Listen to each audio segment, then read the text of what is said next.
səhər oyanıram, dünya dəyişir, külək danışır, sanki sir gizləyir.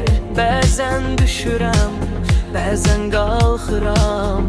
Həyat bir yoldur, mən yolçuyam. Bax göyə, ulduzlarda yol axtarır. Ruhum səssiz, amma içim çağırır. Bəzən itirəm, amma tapıram. Həyat bir axındır, içindəyəm. Həyat axır, dayanmaz heç. Dünən keçdi, bugün seç.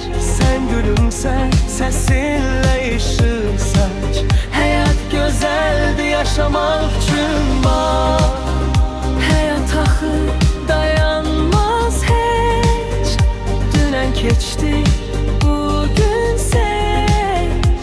Sən gülümsə, səsinlə işıq saç. Həyat gözəldir, yaşamaq üçün bax.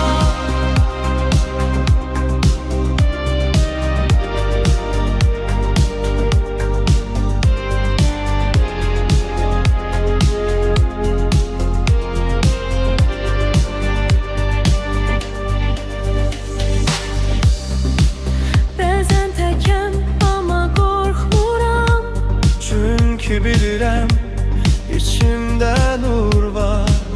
Hər addım bir yeni səhifə. Yaz həyatını özəl ilə. Həyat axır, dayanmaz heç.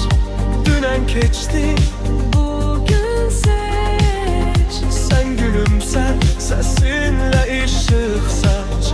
Həyat gözəldir, yaşamaq üçün bax. Həyat axır,